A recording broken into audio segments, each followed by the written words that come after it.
इस कार्यक्रम के पुण्यार्चक हैं श्रीमती सरिता जी, श्री सुरेश कुमार जी, श्रीमती नेहा, श्री रोहित, आन्या पाटनी, अरहम पाटनी, श्रीमती नैना, श्री अंकित, अयांश, राजवीर पाटनी एवं समस्त पाटनी परिवार, Paschim Bengal, Kolkata, SKP group of companies. हर वक्ता परम पूज्य 108 मुनिवर श्री प्रमाण सागर जी मुनिराज की जय जय जय। बोलिए परम पूज्य 108 मुनिवर श्री अरह सागर जी मुनिराज की जय जय जय। प्रिय दर्शकों, जनवाणी चैनल एवं प्रमाणिक ऐप के माध्यम से प्रसारित होने वाले आज के प्रातःकालीन विश्व शांति प्रदायक जाप्यानुष्ठान एवं प्रवचन के कार्यक्रम से जुड़े सभी दर्शकों एवं श्रोताओं का मैं हार्दिक अभिनंदन करता हूं। मैं आपको लिए चलूं जाप्यानुष्ठान की ओर। इसके पूर्व हम लोग सभी सामूहिक रूप से गुरुदेव के मंगलमय आशीर्वाद से अपने को अभिषेक करेंगे। हाथ जोड़िए, मस्तक झुकाइए और बोलिए मेरे साथ, नमोस्तु गुरुदेव, नमोस्तु गुरुदेव, नमोस्तु गुरुदेव। बोलिए परम पूज्य रमण श्री प्रमाण सागर जी मुनिराज की जय जय जय। नमोस्तु गुरुदेव। जाप अनुष्ठान के लिए अपना मानस तैयार करें। ओम सम्यक दर्शनाय नमः। ओम सम्यक दर्शनाय नमः। ओम सम्यक ज्ञानाय नमः। ओम सम्यक ज्ञानाय नमः। ओम सम्यक चारित्राय नमः। ओम सम्यक चारित्राय नमः।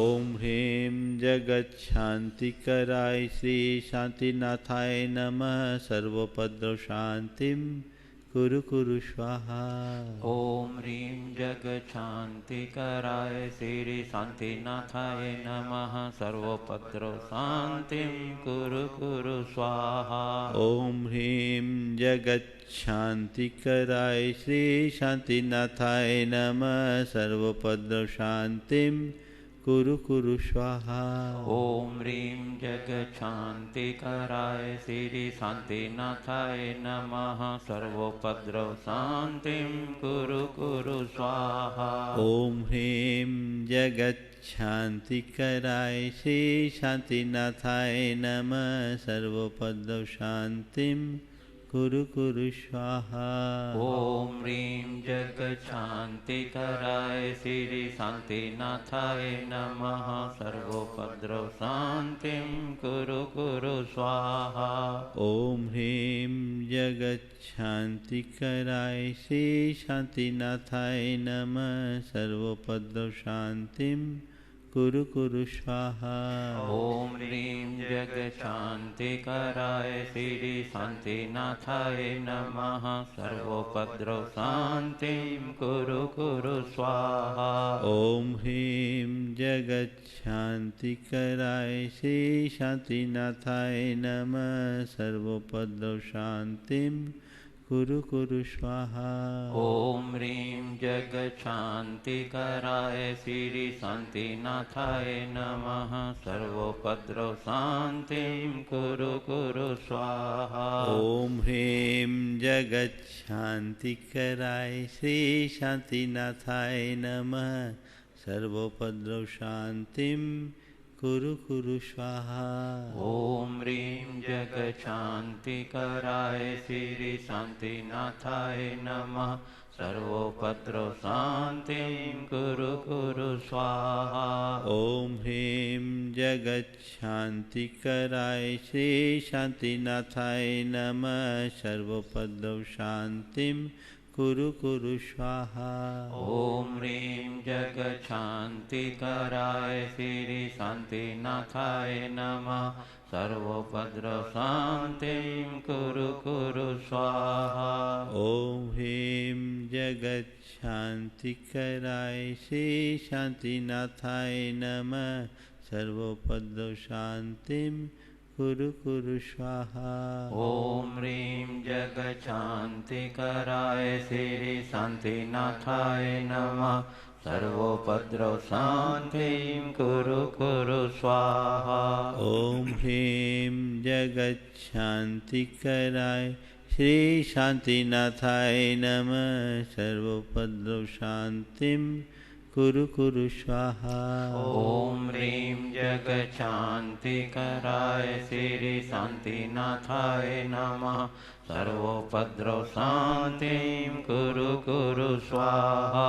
ओम ह्रीं जगच्छान्तिकराय श्री शान्तिनाथाय नमः। सर्वोपद्रव शान्तिं कुरु कुरु स्वाहा। ओम ह्रीं जगच्छान्तिकराय श्री शान्तिनाथाय नमः। सर्वोपद्रव शान्तिं कुरु कुरु स्वाहा। ओम ह्रीं जगच्छान्तिकराय श्री शान्तिनाथाय नमः। सर्वोपद्रव शान्तिं कुरु कुरु स्वाहा। ओम ह्रीं जगच्छान्तिकराय श्री शान्तिनाथाय नमः। सर्वोपद्रव शान्तिं कुरु कुरु स्वाहा। ओम ह्रीं जगच्छान्तिकराय श्री शान्तिनाथाय नमः। सर्वोपद्रव शान्तिं कुरु कुरु स्वाहा। ओम ह्रीं जगच्छान्तिकराय श्री शान्तिनाथाय नमः। सर्वोपद्रव शान्तिं कुरु कुरु स्वाहा। ओम ह्रीं जगच्छान्तिकराय श्री शान्तिनाथाय नमः। सर्वोपद्रव शान्तिं कुरु कुरु स्वाहा। ओम ह्रीं जगच्छान्तिकराय श्री शान्तिनाथाय नमः। सर्वोपद्रव शान्तिं कुरु कुरु स्वाहा। ओम ह्रीं जगच्छान्तिकराय श्री शान्तिनाथाय नमः। सर्वोपद्रव शान्तिं कुरु कुरु स्वाहा। ओम ह्रीं जगच्छान्तिकराय श्री शान्तिनाथाय नमः। सर्वोपद्रव शान्तिं कुरु कुरु स्वाहा। ओम ह्रीं जगच्छान्तिकराय श्री शान्तिनाथाय नमः। सर्वोपद्रव शान्तिं कुरु कुरु स्वाहा। ओम ह्रीं जगच्छान्तिकराय श्री शान्तिनाथाय नमः। सर्वोपद्रव शान्तिं कुरु कुरु स्वाहा। ओम ह्रीं जगच्छान्तिकराय श्री शान्तिनाथाय नमः। सर्वोपद्रव शान्तिं कुरु कुरु स्वाहा। ओम ह्रीं जगच्छान्तिकराय श्री शान्तिनाथाय नमः। सर्वोपद्रव शान्तिं कुरु कुरु स्वाहा। ओम ह्रीं जगच्छान्तिकराय श्री शान्तिनाथाय नमः। सर्वोपद्रव शान्तिं कुरु कुरु स्वाहा। ओम ह्रीं जगच्छान्तिकराय श्री शान्तिनाथाय नमः। सर्वोपद्रव शान्तिं कुरु कुरु स्वाहा। ओम ह्रीं जगच्छान्तिकराय श्री शान्तिनाथाय नमः। सर्वोपद्रव शान्तिं कुरु कुरु स्वाहा। ओम ह्रीं जगच्छान्तिकराय श्री शान्तिनाथाय नमः। सर्वोपद्रव शान्तिं कुरु कुरु स्वाहा। ओम ह्रीं जगच्छान्तिकराय श्री शान्तिनाथाय नमः। सर्वोपद्रव शान्तिं कुरु कुरु स्वाहा। ओम ह्रीं जगच्छान्तिकराय श्री शान्तिनाथाय नमः। सर्वोपद्रव शान्तिं कुरु कुरु स्वाहा। ओम ह्रीं जगच्छान्तिकराय श्री शान्तिनाथाय नमः। सर्वोपद्रव शान्तिं कुरु कुरु स्वाहा। ओम ह्रीं जगच्छान्तिकराय श्री शान्तिनाथाय नमः। सर्वोपद्रव शान्तिं कुरु कुरु स्वाहा। ओम ह्रीं जगत शांतिकराय श्री शांतिनाथाय नमः सर्वपद शांतिं कुरु कुरु स्वाहा। ओम ह्रीं जगत शांतिकराय श्री शांतिनाथाय नमः सर्वोपद्रव शांतिं कुरु कुरु स्वाहा। ओम ह्रीं जगत शांतिकराय श्री शांतिनाथाय नमः सर्वपद शांतिं कुरु कुरु स्वाहा।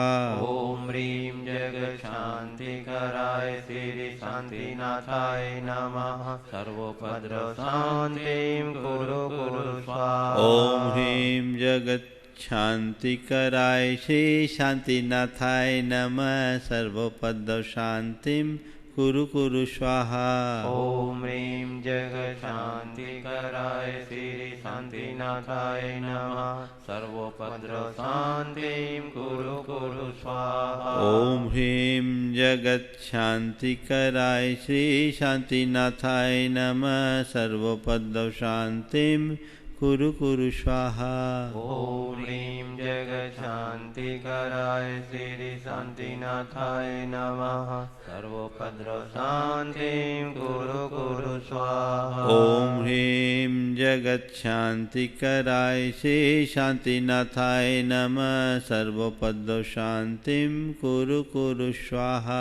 ओम ह्रीं जगत शांतिकराय श्री शांतिनाथाय नमः सर्वोपद्रव शांतिं कुरु कुरु स्वाहा। ओम ह्रीं जगत शांतिकराय श्री शांतिनाथाय नमः सर्वपद शांतिं कुरु कुरु स्वाहा। ओम ह्रीं जगत शांतिकराय श्री शांतिनाथाय नमः सर्वोपद्रव शांतिं कुरु कुरु स्वाहा। ओम ह्रीं जगत शांतिकराय श्री शांतिनाथाय नमः सर्वपद शांतिं कुरु कुरु स्वाहा। ओम ह्रीं जगत शांतिकराय श्री शांतिनाथाय नमः सर्वोपद्रव शांतिं कुरु कुरु स्वाहा। ओम ह्रीं जगत शांतिकराय श्री शांतिनाथाय नमः सर्वपद शांतिं कुरु कुरु स्वाहा। ओम ह्रीं जगत शांतिकराय श्री शांतिनाथाय नमः सर्वोपद्रव शांतिं कुरु कुरु स्वाहा। ओम ह्रीं जगत शांतिकराय श्री शांतिनाथाय नमः सर्वपद शांतिं कुरु कुरु स्वाहा।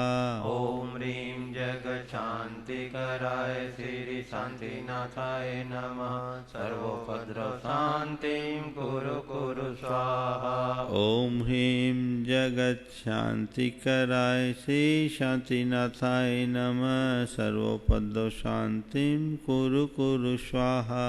ओम ह्रीं जगत शांतिकराय श्री शांतिनाथाय नमः सर्वोपद्रव शांतिं कुरु कुरु स्वाहा। ओम ह्रीं जगत शांतिकराय श्री शांतिनाथाय नमः सर्वपद शांतिं कुरु कुरु स्वाहा। ओम ह्रीं जगत शांतिकराय श्री शांतिनाथाय नमः सर्वोपद्रव शांतिं कुरु कुरु स्वाहा। ओम ह्रीं जगत शांतिकराय श्री शांतिनाथाय नमः सर्वपद शांतिं कुरु कुरु स्वाहा।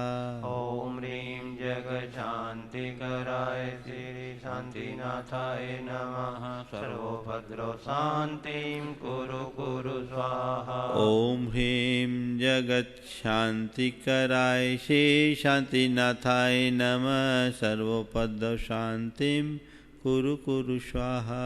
ओम ह्रीं जगत शांतिकराय श्री शांतिनाथाय नमः सर्वोपद्रव शांतिं कुरु कुरु स्वाहा। ओम ह्रीं जगत शांतिकराय श्री शांतिनाथाय नमः सर्वपद शांतिं कुरु कुरु स्वाहा। ओम ह्रीं जगत शांतिकराय श्री शांतिनाथाय नमः सर्वोपद्रव शांतिं कुरु कुरु स्वाहा। ओम ह्रीं जगच्छान्तिकराय श्री शान्तिनाथाय नमः सर्वोपद्रव शान्तिं कुरु कुरु स्वाहा ओम ह्रीं जगच्छान्तिकराय श्री शान्तिनाथाय नमः सर्वोपद्रव शान्तिं कुरु कुरु स्वाहा ओम ह्रीं जगच्छान्तिकराय श्री शान्तिनाथाय नमः सर्वोपद्रव शान्तिं कुरु कुरु स्वाहा ओम ह्रीं जगच्छान्तिकराय श्री शान्तिनाथाय नमः सर्वोपद्रव शान्तिं कुरु कुरु स्वाहा ओम ह्रीं जगच्छान्तिकराय श्री शान्तिनाथाय नमः सर्वोपद्रव शान्तिं कुरु कुरु स्वाहा ओम ह्रीं जगच्छान्तिकराय श्री शान्तिनाथाय नमः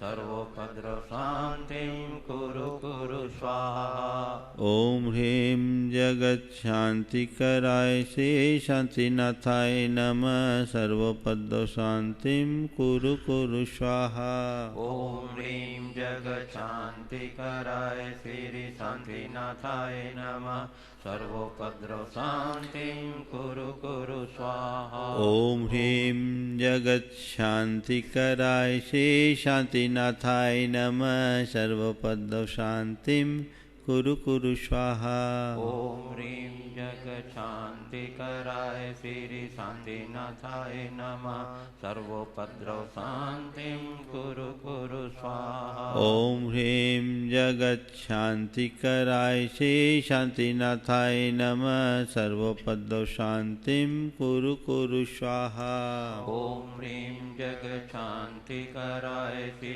शान्तिनाथाय नमः सर्वोपद्रव शान्तिं कुरु कुरु स्वाहा ओम ह्रीं जगच्छान्तिकराय श्री शान्तिनाथाय नमः सर्वोपद्रव शान्तिं कुरु कुरु स्वाहा ओम ह्रीं जगच्छान्तिकराय श्री शान्तिनाथाय नमः सर्वोपद्रव शान्तिं कुरु कुरु स्वाहा ओम ह्रीं जगच्छान्तिकराय श्री शान्तिनाथाय नमः सर्वोपद्रव शान्तिं कुरु कुरु स्वाहा ओम ह्रीं जगच्छान्तिकराय श्री शान्तिनाथाय नमः सर्वोपद्रव शान्तिं कुरु कुरु स्वाहा ओम ह्रीं जगच्छान्तिकराय श्री शान्तिनाथाय नमः सर्वोपद्रव शान्तिं कुरु कुरु स्वाहा ओम ह्रीं जगच्छान्तिकराय श्री शान्तिनाथाय नमः सर्वोपद्रव शान्तिं कुरु कुरु स्वाहा ओम ह्रीं जगच्छान्तिकराय श्री शान्तिनाथाय नमः सर्वोपद्रव शान्तिं कुरु कुरु स्वाहा ओम ह्रीं जगच्छान्तिकराय श्री शान्तिनाथाय नमः सर्वोपद्रव शान्तिं कुरु कुरु स्वाहा ओम ह्रीं जगच्छान्तिकराय श्री शान्तिनाथाय नमः सर्वोपद्रव शान्तिं कुरु कुरु स्वाहा ओम ह्रीं जगच्छान्तिकराय श्री शान्तिनाथाय नमः सर्वोपद्रव शान्तिं कुरु कुरु स्वाहा ओम ह्रीं जगच्छान्तिकराय श्री शान्तिनाथाय नमः सर्वोपद्रव शान्तिं कुरु कुरु स्वाहा ओम ह्रीं जगच्छान्तिकराय श्री शान्तिनाथाय नमः सर्वोपद्रव शान्तिं कुरु कुरु स्वाहा ओम ह्रीं जगच्छान्तिकराय श्री शान्तिनाथाय नमः सर्वोपद्रव शान्तिं कुरु कुरु स्वाहा ओम ह्रीं जगच्छान्तिकराय श्री शान्तिनाथाय नमः सर्वोपद्रव शान्तिं कुरु कुरु स्वाहा ओम ह्रीं जगच्छान्तिकराय श्री शान्तिनाथाय नमः सर्वोपद्रव शान्तिं कुरु कुरु स्वाहा ओम ह्रीं जगच्छान्तिकराय श्री शान्तिनाथाय नमः नमः सर्वोपद्रवशान्तिं कुरु कुरु स्वाहा। ओम ह्रीं जगत्शान्तिकराय श्री शान्तिनाथाय नमः सर्वोपद्रवशान्तिं कुरु कुरु स्वाहा। ओम ह्रीं जगत्शान्तिकराय श्री शान्तिनाथाय नमः सर्वोपद्रवशान्तिं कुरु कुरु स्वाहा। ओम ह्रीं जगत्शान्तिकराय श्री शान्तिनाथाय नमः सर्वोपद्रवशान्तिं कुरु कुरु स्वाहा। ओम ह्रीं जगत्शान्तिकराय श्री शान्तिनाथाय नमः सर्वोपद्रवशान्तिं कुरु कुरु स्वाहा। ओम ह्रीं जगत्शान्तिकराय श्री शान्तिनाथाय नमः सर्वोपद्रवशान्तिं कुरु कुरु स्वाहा।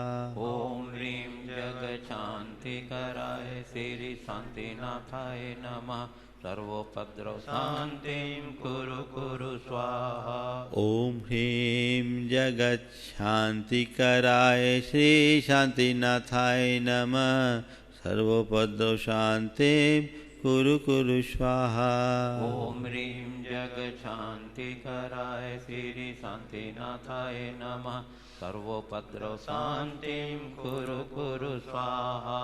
ओम ह्रीं जगत्शान्तिकराय श्री शान्तिनाथाय नमः सर्वोपद्रवशान्तिं कुरु कुरु स्वाहा। ओम ह्रीं जगत्शान्तिकराय श्री शान्तिनाथाय नमः सर्वोपद्रवशान्तिं कुरु कुरु स्वाहा। ओम सम्यक् दर्शनाय नमः। ओम सम्यक् दर्शनाय नमः। ओम सम्यक् ज्ञानाय नमः। ओम सम्यक् ज्ञानाय नमः। ओम सम्यक् चारित्राय नमः। ओम सम्यक् चारित्राय नमः। जय बोलो शांतिनाथ भगवान की। बोलिए संत शिरोमणि परम पूज्य 108 आचार्य गुरु और विद्यासागर जी महामुनि राज की जय जय जय। बोलिए परम पूज्य 108 मुनिवर श्री प्रमाण सागर जी मुनि राज की जय जय जय। बोलिए परम पूज्य 108 मुनि श्री रह सागर जी मुनि राज की जय जय जय। प्रिय दर्शकों, पूज्य देव की प्रेरणा से दयोदय महासंघ के लिए देश ही नहीं विदेश से भी लोग अपनी स्वीकृतियाँ भेज रहे हैं। पूर्व में भी आई थी यूएसए आदि से, आज भी एक स्वीकृति आई है। सिडनी ऑस्ट्रेलिया प्रवासी गुड़गांव दिल्ली निवासी श्री पंकज जी डोरी जैन शिरोमणि संरक्षक गुणायतन, इन्होंने दयोदय महासंघ के लिए 5 ट्रॉली अर्थात 65,000 रुपये की राशि की अपनी स्वीकृति भेजी है। और इनके पुत्र श्री ऋषभ जी अभिनंदन जी जैन वे उनके अनुमोदना के साथ में हैं। हम आपको बहुत बहुत साधुवाद देते हैं, गुरुदेव का मंगल मंगल आशीर्वाद। और अब चलिए हम लोग चलते हैं प्रवचन की ओर। इसके पूर्व हम सभी सामूहिक रूप से गुरुदेव के मंगल में आशीर्वाद से अपने को अभिषेक करेंगे। हाथ जोड़िए, मस्तक झुकाइए और बोलिए मेरे साथ, नमोस्तु गुरुदेव, नमोस्तु गुरुदेव, नमोस्तु गुरुदेव। बोलिए परम चरण श्री प्रमाण सागर जी मुनि राज की जय। हाथ जोड़े, महामंत्र के स्मरण के लिए अपना मानस तैयार करें।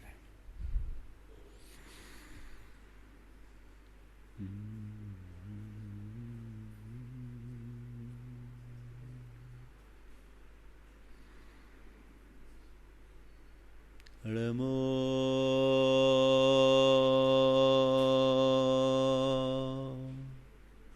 अरिहंता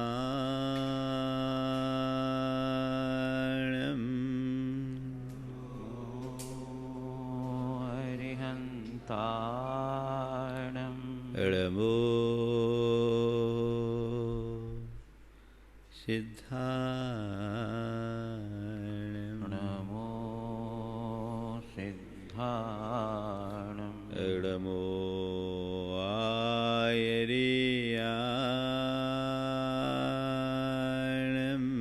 नमो आयर्याणं नमो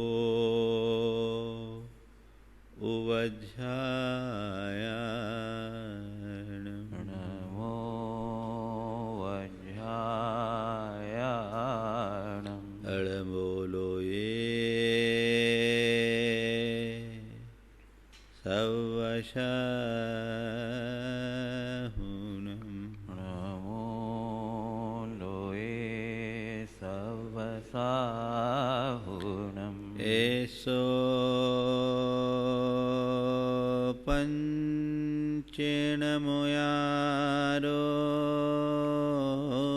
एषो पंचणमो यारो सवपावपनाशिनो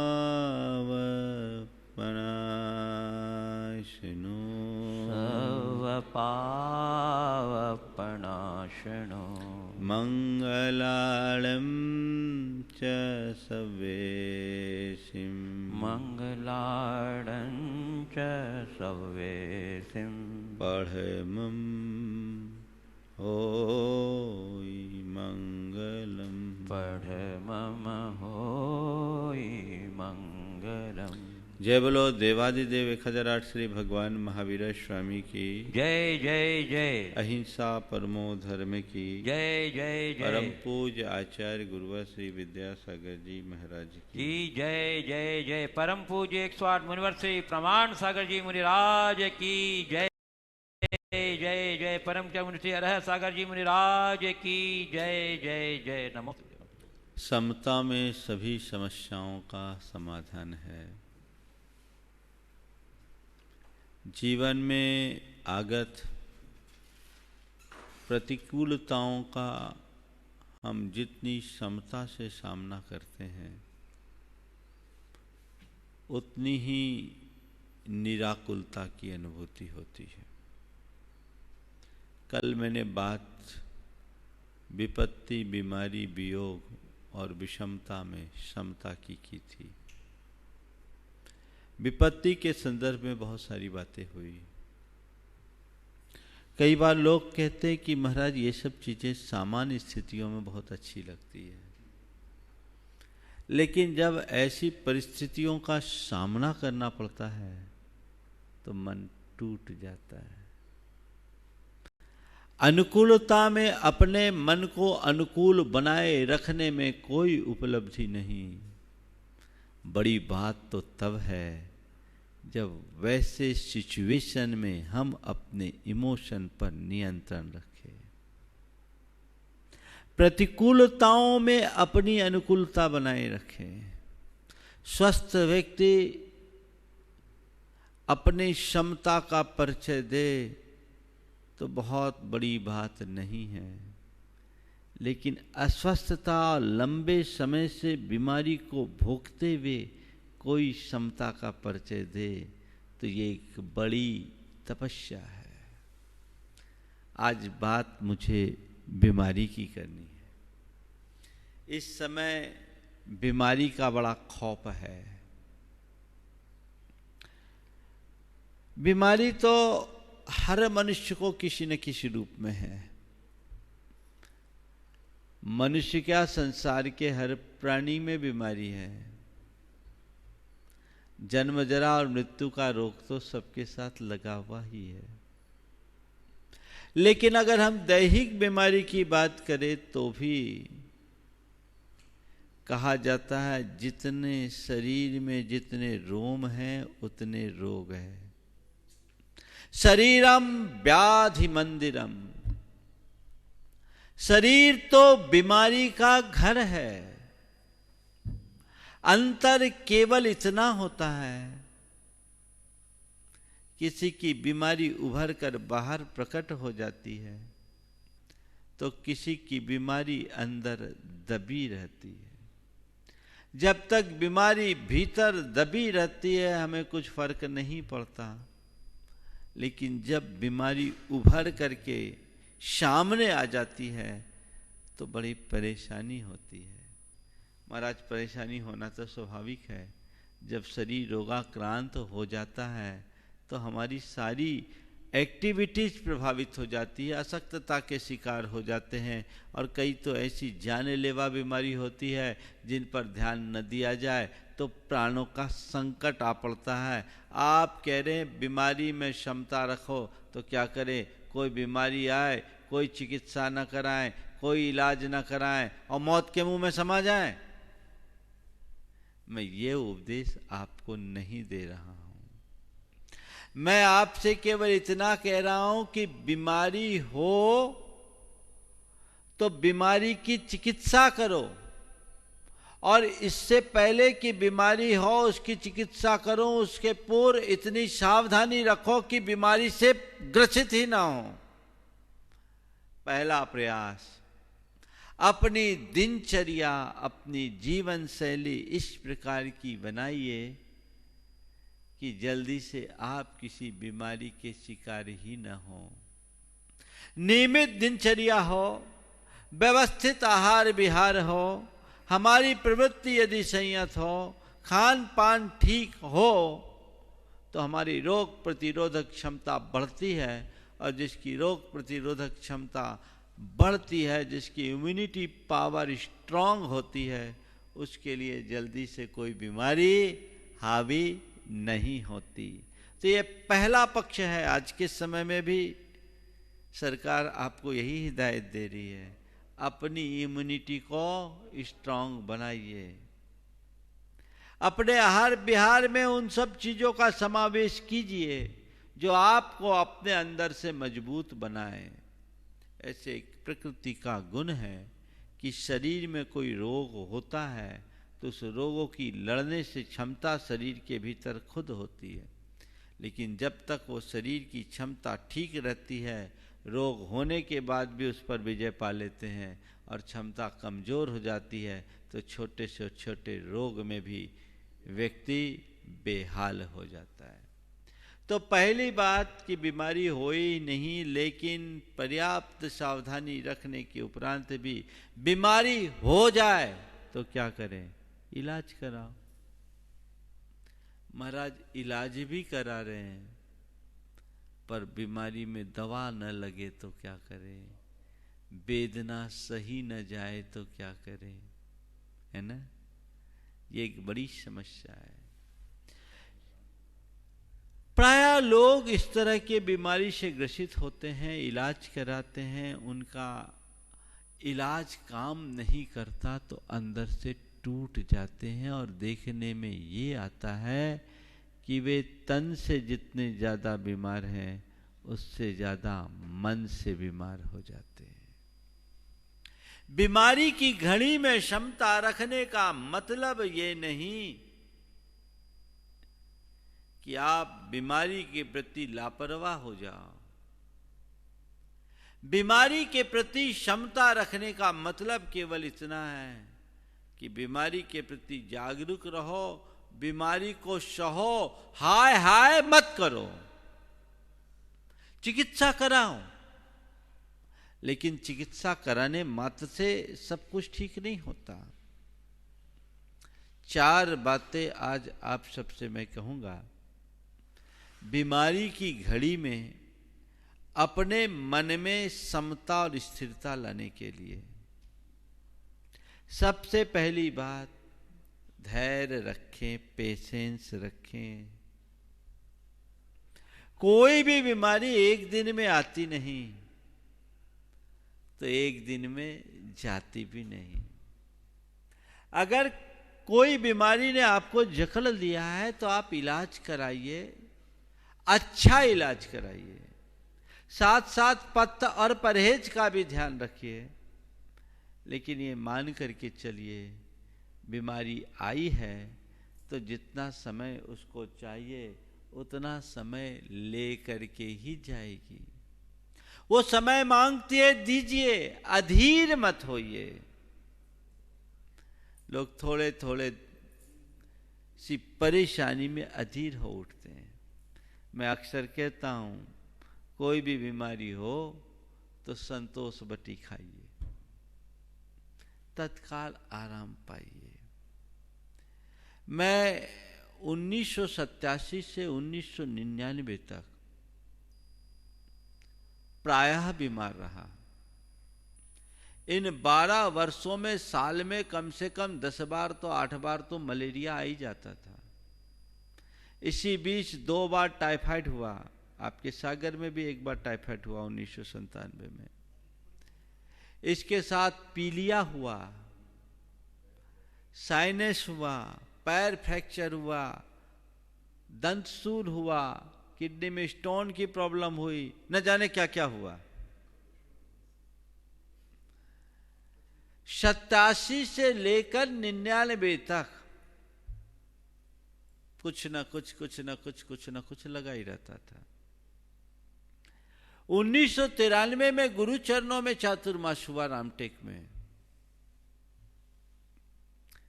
लगातार 60 दिन तक मलेरिया का शिकार रहा। 60 दिन लगातार मलेरिया।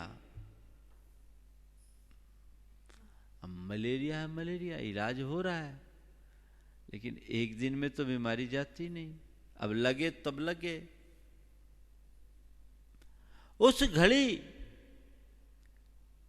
चक्र चलता था।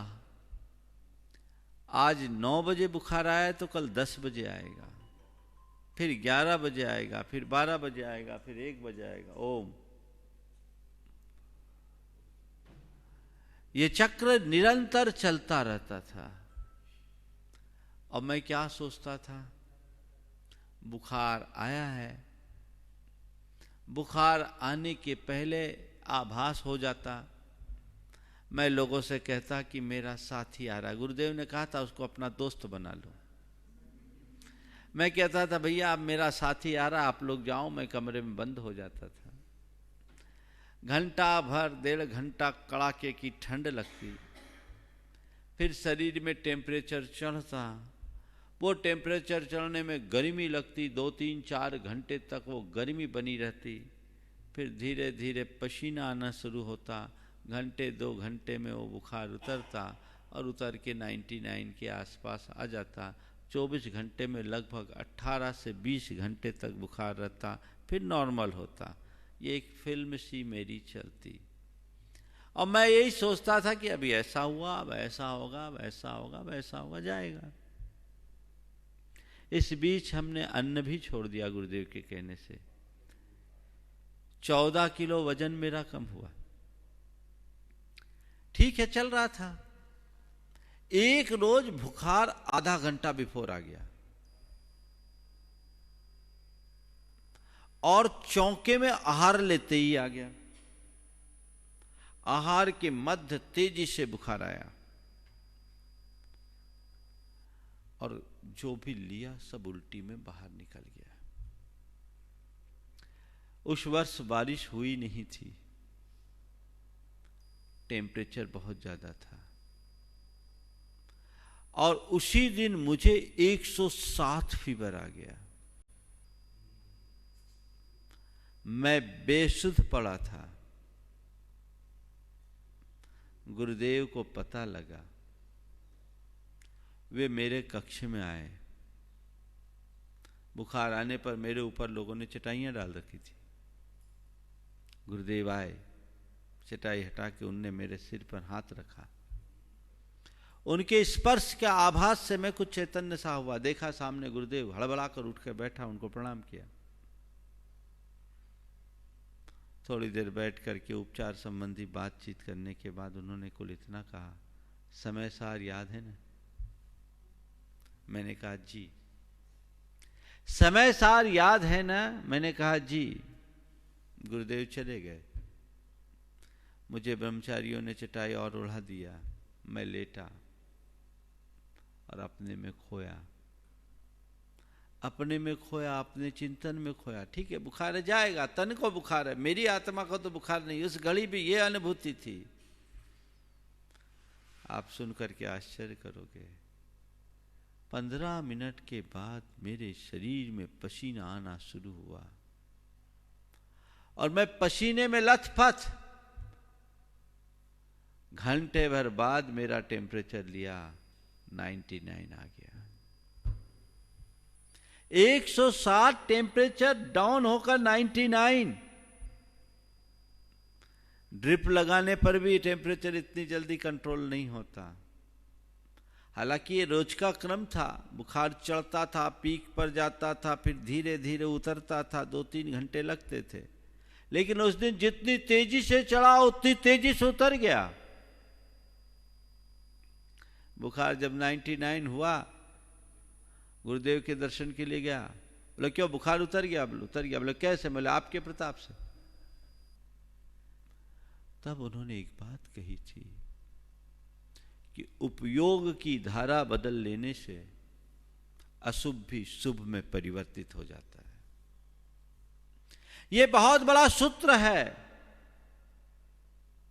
अब बीमारी है तो बीमारी तो सहना ही है।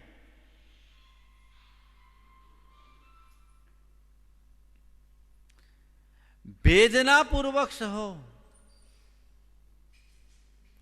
और एक सहज दृष्टा बनकर के सहो, दोनों में अंतर है। अज्ञानी वेदना में व्याकुल होता है और ज्ञानी वेदना में भी मात्र दृष्टा बना रहता है। क्षमता से सहो, धैर्य रखो।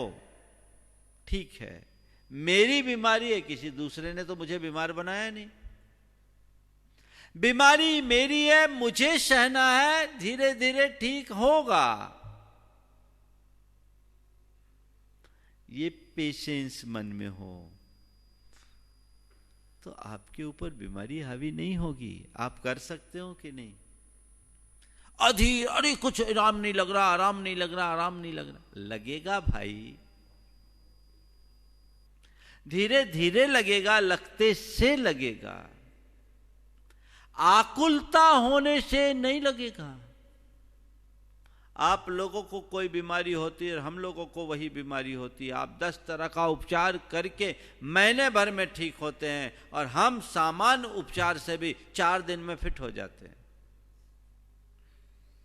किसके बदौलत? अपने चित्त की धारा को मोड़कर। तो पहला काम, धैर्य रखो, संतोष बट्टी खाओ, तत्काल आराम पाओ। एक खुराक पहले दो, बाद में डॉक्टर के पास जाओ। भैया आप ठीक है, बीमारी आई है, जाएगी, परेशान करके जाएगी, ठीक है। आप ऐसी सोच अपने अंदर विकसित करोगे तो आपको बीमारी, आपकी बीमारी आप पर हावी नहीं हो पाएगी। दूसरी बात, तन की बीमारी को तन तक सीमित रखें, मन पर हावी ना होने दें। क्योंकि बीमार तन के 100 इलाज, बीमार मन का कोई इलाज नहीं। और आज लोग तन से बीमार ज्यादा हैं, तन से बीमार कम है, मन से बीमार ज्यादा। विल पावर स्ट्रांग रखिए, मन को मजबूत बनाकर रखिए। जिनका मन मजबूत होता है वो जल्दी ठीक होते हैं, रिकवर कर लेते हैं। और जो मन से ही हार जाते हैं वो साधारण सी बीमारी में पस्त पड़ जाते हैं। आज भी ऐसा कहा जा रहा है, कोरोना की संकट में जो फंसे हैं, जिनका विल पावर स्ट्रांग है, उनकी इम्यूनिटी अपने आप स्ट्रांग हो जाती है। तो तन की बीमारी को तन तक सीमित रखिए, उसको मन पर हावी मत होने दीजिए एट एनी कॉस्ट। सन 2002 में मैं उत्तर प्रदेश में था, मैनपुरी में प्रवचन निमित्त चलता था। एक सज्जन एक दिन आए, बोले आपकी प्रवचन से मुझे लाखों रुपया का फायदा हो गया। हमने कहा भैया ऐसा कोई चमत्कार तो मैं करता नहीं, कैसे फायदा हो गया? वो वहाँ के एक गजिस्ट्रेट ऑफिसर थे, असिस्टेंट कलेक्टर की पोस्ट से रिटायर्ड हुए थे। उन्होंने कहा महाराज मैं पिछले 15 वर्षों से एंजाइना के पेन से पीड़ित था, बहुत इलाज करा लिया, कोई लाभ नहीं हो रहा था। बहुत इलाज करा लिया, कोई लाभ नहीं हो रहा था। लेकिन महाराज आपका एक दिन मैंने प्रवचन सुना, वो प्रत्यक्ष आकर सुने, उस समय टीवी पे नहीं चलता था प्रवचन। आपने पहले ही दिन के प्रवचन में एक वाक्य कहा था कि तन की बीमारी को मन पर हावी ना होने दें। महाराज वो बात बैठ गई, मैंने उसे अपना लिया। महाराज उस दिन से मेरी पीड़ा खत्म हो गई, और महाराज जी पिछले 12 दिन से मैंने कोई दवाई भी नहीं ली और ठीक हूं। तो मन का भूत भगाइए, तन की बीमारी का इलाज कराइए, पर मन पर हावी मत होने दीजिए। बीमार तन है, मन नहीं। बीमारी को हराना है, मुझे जीतना है, ये सोचो। तन पर आई बीमारी निकल जाएगी, मैं ठीक हो सकता हूं क्योंकि मेरा स्वभाव स्वस्थ है, मैं आरोग्य स्वरूपी हूं, मैं स्वस्थ हूं। तो कैंसर जैसी बीमारी से भी लोग जीत कर बाहर निकले, और जिनका मन दुर्बल है उस साधारण सी बीमारी में भी बिस्तर पकड़े बैठे हैं। तो दूसरी बात, तन की बीमारी को मन पर हावी न होने दे। तीसरी बात, सकारात्मक सोचें। ये तो सब रोगों की दवा है। आपको कोई भी बीमारी हो, आप उस बीमारी में सकारात्मक सोचें। एक बार एक भाई मेरे पास आया, बहुत ज्यादा डिप्रेशन में था। उसकी डिप्रेशन की वजह, महाराज पिछले 10 सालों से बीमार हूं, पेट में बड़ी तकलीफ होती है और कोई दवाई नहीं लग रही है, सहा नहीं जाता। 10 साल से बीमार हूं, सहा नहीं जाता, मन करता है कि अब सुसाइड कर लूं। मैंने कहा हद हो गई भाई, तुम घर से यहां आए हो? बोले हाँ आए। पैदल आए? बोले पैदल आए। भोपाल की बात है। तुम्हारा घर कौन से मंजिल में? बोले 4थी मंजिल में। लिफ्ट तो नहीं है? बोले नहीं महाराज, पुराना मकान है, लिफ्ट नहीं है। पैदल उतर क्या है? हाँ उतरना ही पड़ता है। अच्छा, घर का काम भी करते, दुकान भी जाते? बोला जाना पड़ता है। यहाँ पैदल आए गाड़ी से? बोले पैदल ही आए। बोले हद हो गई भाई, 4 मंजिल ऊपर से नीचे उतरे हो, वहां से पैदल आ रहे हो, रोज 8 से 10 घंटा अपने दुकान में ड्यूटी भी देते हो, फिर भी अपने आप को बीमार मानते हो। मुझे समझ में नहीं आ रहा कि तुम बीमार हो कैसे। तुम बीमार कहां, बीमार तो वो है जो बिस्तर पकड़ा है। बीमार तो वो है जो आईसीयू में है। बीमार तो वो है जो पैरालाइज हो चुका है। बीमार तो वो है जो कोमा में है। बीमार तो वो है जो पूरी तरह अशक्त है। तुम अपने आप को बीमार मानते हो। भूल जाओ कि मैं बीमार हूं। अपने आप को क्यों बीमार समझ रखे हो? तुम्हारी बीमारी है माना, लेकिन औरों से बहुत बेहतर हो। थोड़ी देर के लिए सोचो कि तुम अगर पैरालाइज हो गए होते तो तुम्हारा क्या होता। तुम्हारा शरीर और किसी घातक रोग से ग्रसित हो जाता, तुम अशक्त हो जाते तो तुम्हारा क्या होता। तुम्हारे साथ वो बीमारी तो नहीं है। आज हमारे संघ में देखो अनेक कारिकाएं जिनके शरीर में हीमोग्लोबिन का परसेंटेज 4 और 5 है, उसके बाद भी उग्र विहार, कठोर चर्या, सब कुछ कर रहे हैं, और तुम अपने आप को बीमार मान रहे हो। मैंने उसे झकझोरा। हमने कहा अपने आप को बदलो, चिकित्सा करो, उसके बाद योग प्राणायाम करो। उस समय भावना योग नहीं था। नमोकार मंत्र लिखने के लिए मैंने कहा, वो आदमी आज भला चंगा है। अरे भला तो पहले ही था, दिमाग खराब किए बैठा था। सोच को यदि सकारात्मक बना लोगे तो बड़ी बीमारी भी छोटी बन जाएगी, और सोच नकारात्मक होगी तो छोटी बीमारी भी बड़ा भयानक रूप लेगी। हमेशा कोई भी बीमारी आए, ठीक है बीमारी है लेकिन कमतर है, वैसा बीमार नहीं हूं कि मैं बिल्कुल अनफिट हो जाऊं, ठीक है ठीक हो जाएगा। आपके अंदर आशा का संचार होगा, आपका मनोबल बढ़ेगा और आप वैसी बीमारियों से बाहर आ सकोगे। चौथी बात, कर्मोदय पर विश्वास करो। ये बात ध्यान रखने की है, कितना भी इलाज हो कर्म के आगे कुछ नहीं चलता।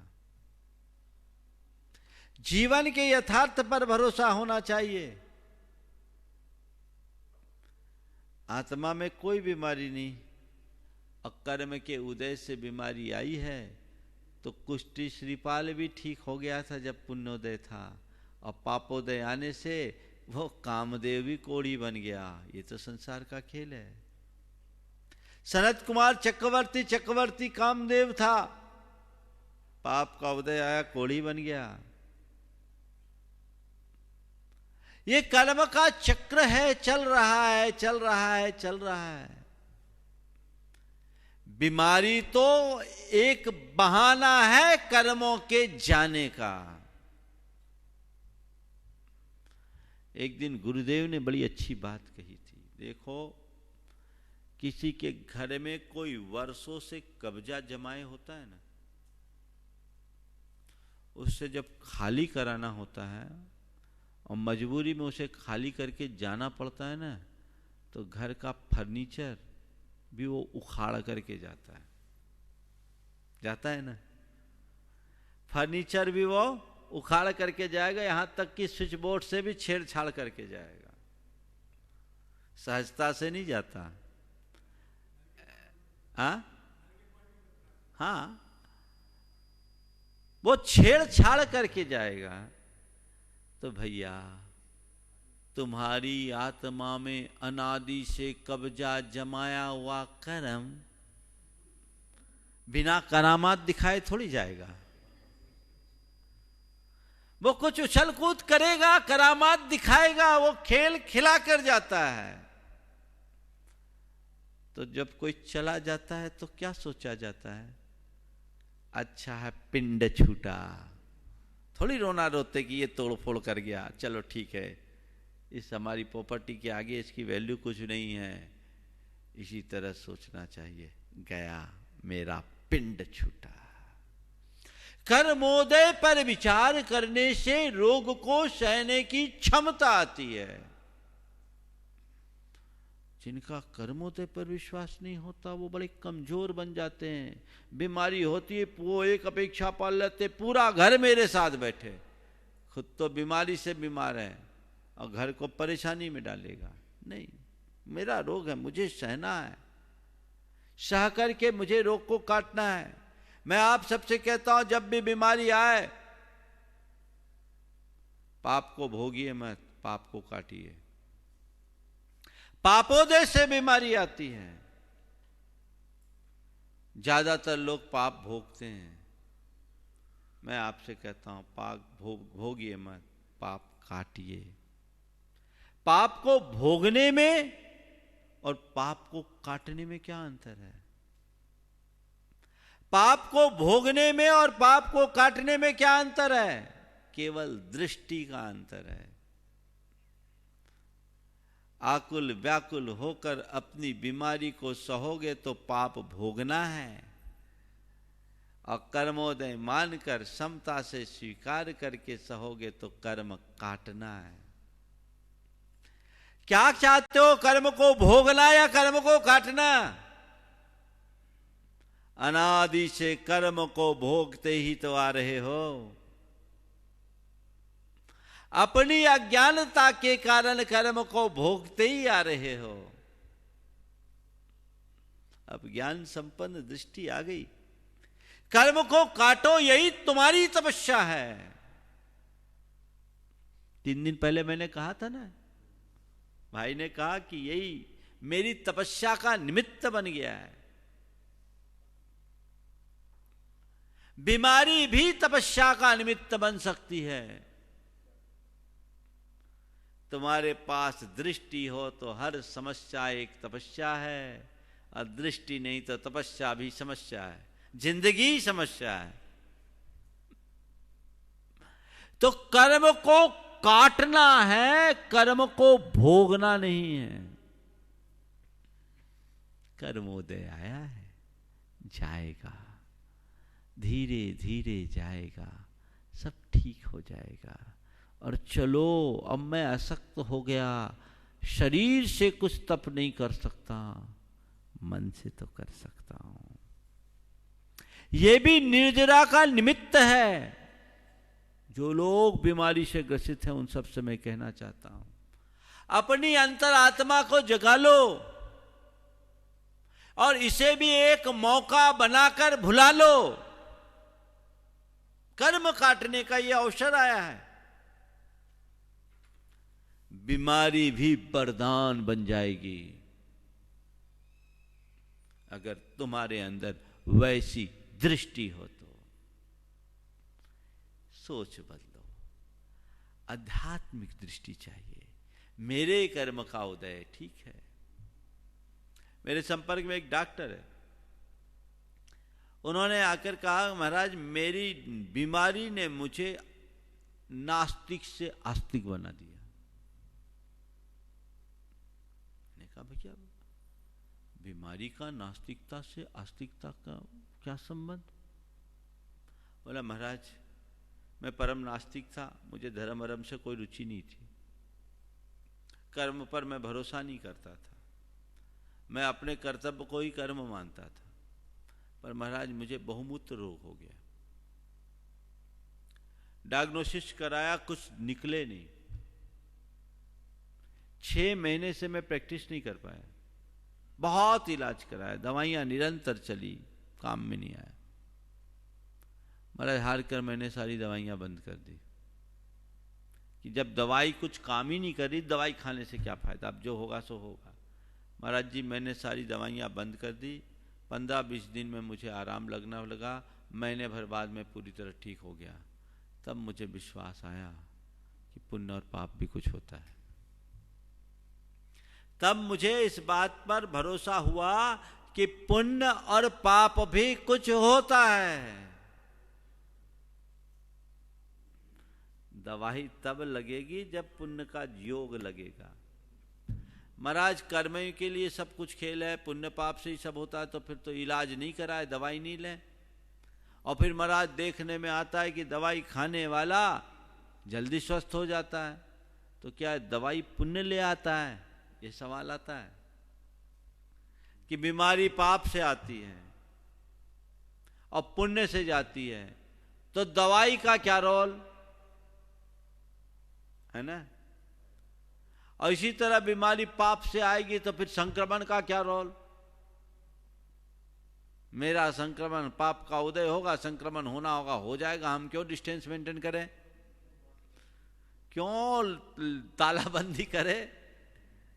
नहीं, कर्म सिद्धांत को अगर ठीक रीति से समझे तो ये सवाल कभी उलझाएगा नहीं। ये बात सही है कि बीमारी में पाप निमित्त है और आरोग्य में पुण्य है। पाप पुण्य के निमित्त से बीमारी और आरोग्य होता है, लेकिन उस पाप को उभारने में भी निमित्त है और पुण्य को जगाने में भी निमित्त है। थोड़ा सा एक विज्ञान बताता हूं आपको कर्म सिद्धांत का। हमारे अंदर बीमारी हुई क्यों हुई? हमारे शरीर के रसायनों में होने वाले परिवर्तन से बीमारी आती है।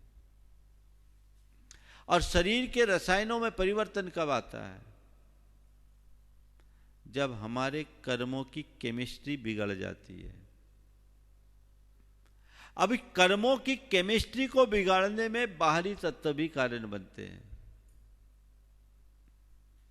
गलत खान पान, गलत आबो हवा, किसी संक्रामक वस्तु का या व्यक्ति का संसर्ग। अब जहर खा लोगे तो पल पल में मरोगे, क्योंकि सारा शरीर का रसायन बदल गया। शरीर का रसायन बदला तो कर्म भी का रसायन बदल गया, कर्म का रसायन बदल गया तो पुण्य पाप में परिवर्तित हो गया, मर गए। तो इसलिए संक्रमण से बचो, जो संक्रमित है उनसे बचो, संक्रमण के निमित्तों से बचो, दूरी बना करके चलो। हर जगह सतर्क रहो, सावधान रहो, ताकि बीमारी आए नहीं। अब रहा सवाल, औषधि लेने से उस बीमारी में लाभ कैसे मिलता है? हमने औषधि ली तो उस औषधि ने क्या किया? हमारे शरीर के रसायनों को परिवर्तित कर दिया।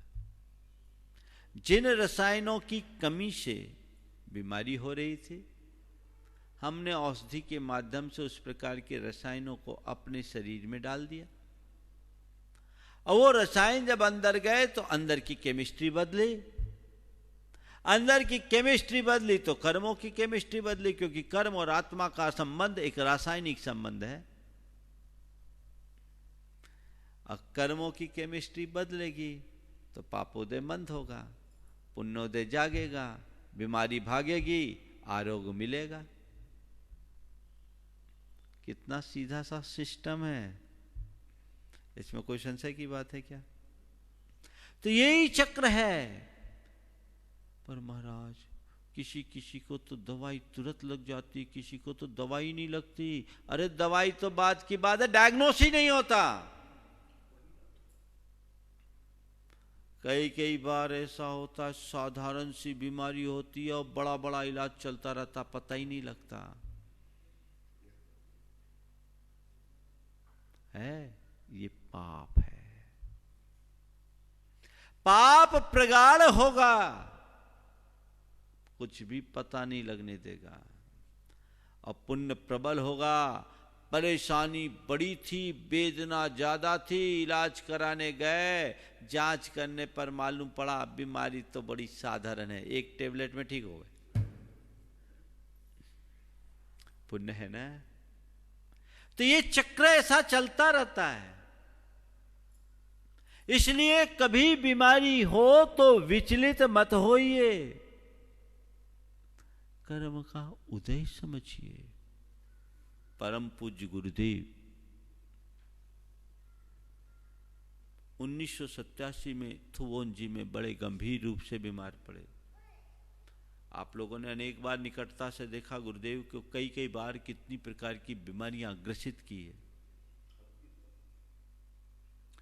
1987 में जब वो थुवोन जी में थे, बीमारी उनको बुखार आया, मलेरिया। और उस साल थुवोन जी में मलेरिया का बड़ा प्रकोप था, कोई नहीं बचा, न साधु न श्रावक। जो श्रावक वहां आए वो भी मलेरिया के शिकार हुए, कदाचित वहां से बच के निकल भी गए तो घर पहुंचते पहुंचते तो बुखार आ ही गया। गुरुदेव को बुखार आ रहा था, 2-3 दिन से बुखार आ रहा था, तो वो सब्जी ले रहे थे। उन दिनों हरी लेते थे वो, उनने हरी बंद की 1993 से। तो हरी लेते थे, सब्जी लौकी लेकर के आ जाते, किसी को कुछ बताया नहीं, जल्दी से वो किसी बीमारी का प्रतिकार नहीं करते। एक दिन उन्होंने उपवास कर लिया, क्योंकि उनकी दृढ़ मान्यता लंघनम परम औषधम, और ज्वर को लंघन। उपवास कर लिया। उसी दिन 105 डिग्री टेम्परेचर आ गया। गर्मी थी, बारिश हुई नहीं थी। 105 टेम्परेचर, ऊपर से उपवास, और 3 दिन से पहले से बुखार आ ही रहा था। दूसरे दिन उन्हें आहार के लिए उठाया गया, स्पष्ट था मलेरिया है। तो उन दिनों सिंकोना के छाल का पाउडर देते थे, जिससे कुनैन बनती है, सिंकोना। तो सिंकोना के छाल का पाउडर गुरुदेव को दिया मुनक्का में, पहले ग्रास में। वो बहुत कड़वी होती है, सिंकोना की छाल। अब पहले ग्रास में दिया, वो बाहर आ गया, दूसरा उपवास हो गया, एक प्रकार से हालत खराब हो गई। फिर स्थिति एकदम ऐसी गंभीर हुई कि हालत नियंत्रण से बाहर दिखने लगी। उस घड़ी में ये तो हम सबका सौभाग्य कि आज गुरुदेव का सानिध्य हम सबको मिल रहा है। स्थिति अत्यंत गंभीर थी। पंडित जगन मोहन लाल सिद्धांत शास्त्री दो एक अन्य विद्वानों के साथ गुरुदेव के दर्शनार्थ आए। वो वहां फिर लंबे समय तक रुके भी थे। मैं वहीं बैठा था। मैं उन दिनों ऐलक था, ऐलक अवस्था में था। पंडित जी ने गुरुदेव से पूछा, गुरुदेव लेटे हुए थे और उस समय 103 टेम्परेचर था, शरीर एकदम क्षीण था, गर्मी प्रचंड थी। उन्होंने पूछा, गुरुदेव कैसा लग रहा है? देखो एक साधु की क्या वृत्ति होती है। विद्वान को विद्वान की भाषा में उन्होंने जवाब दिया, औदैक भाव है, जान रहा हूं और देख रहा हूं। मतलब कर्म का उदय आया है, मैं जान रहा हूं, देख रहा हूं। ये बीमारी तन को है, मुझे नहीं। उस घड़ी में भी समय सार का अनुभव। ध्यान रखना, कर्म पीड़ा दे सकता है पर पीड़ित नहीं करता। पीड़ित करता हमें हमारा अज्ञान प्रेरित मन। मन को जगा लो, हर पल मजे में रहो। तो ये 4 सूत्र आज मैंने आपको दिए। अपनी बीमारी में स्थिरता बनाए रखने के लिए सबसे पहला संतोष वटी खाइए। दूसरी बात, सकारात्मक सोचिए। तीसरी बात, तन की बीमारी को मन पर हावी मत होने दीजिए। और चौथी बात, कर्मोदय पर विश्वास कीजिए, कर्मोदय का विचार कीजिए। बड़ी सी बड़ी बीमारी से आप बाहर आ जाएंगे। और कदाचित बीमारी से बाहर न भी आ पाओ तो बीमारी से विचलित नहीं होंगे, बीमारी को सहने की सामर्थ्य विकसित कर लेंगे। और इनके सबके साथ नित्य भावना योग कीजिए तो या तो बीमारी होगी ही नहीं, और होगी भी तो हाथ जोड़ करके जाने के लिए राजी हो जाएगी। बड़ी सी बड़ी बीमारी भी बहुत शीघ्रता से दूर हो सकती है। मैं आपसे ये नहीं कहता कि बीमारी का आप उपचार मत करें, चिकित्सा कीजिए, बीमारी को पोषिए मत, बीमारी का सही इलाज कीजिए। लेकिन ये बात ध्यान में रखना है कि जब तक मैं खुद अपने आप को स्वस्थ होने के लिए तैयार नहीं करूँगा, दुनिया की कोई भी दवाई मुझे स्वस्थ नहीं कर सकती। तो अपने मन को जगाना है। और मन को जगाने के लिए भावना योग बहुत कारगर चीज है। मनोबल होना चाहिए। कल हेमंत बोल रहे थे, महाराज आप ऐसा आशीर्वाद दो कि श्रुत पंचमी तक मैं अभिषेक कर लूं। उसका आत्मविश्वास उससे अभिषेक करा लेगा। हिम्मत रखो, मजबूत बनो, तो सारे कार्य हो सकते हैं। अपने आप को कहीं से कमजोर मत महसूस करो, कहीं से टूटने मत दो। ये ऐसा अंतर मन का जागरण हो तो सब चीजें हो जाए। एक सूत्र अपने जीवन में अंकित कर लो। कोई भी प्रतिकूलता आए तो सोचो प्रकृति मुझे इसी बहाने तपस्या कराने के लिए निमित्त दी है। मेरे सामने ये समस्या नहीं है, ये समस्या मेरे लिए तपस्या का निमित्त बनकर आई है। मुझे अपने कर्म को काट लेना है, कर्म को गला करके दम लेना है, तो तुम्हारा मनोबल ऊंचा होगा और जीवन धन्य हो सकेगा। सबका जीवन धन्य हो। मंगल भावना की 4 पंक्तियों के साथ मैं विराम लूंगा। पूरी मंगल भावना। मंगल मंगल होए जगत में, सब मंगलमय हो। मंगल मंगल होए जगत में, सब मंगलमय हो। इस धरती के हर प्राणी का मन मंगलमय हो। इस धरती के हर प्राणी का मन मंगलमय हो। कहीं क्लेश का लेश रहे ना, दुख कहीं भी हो।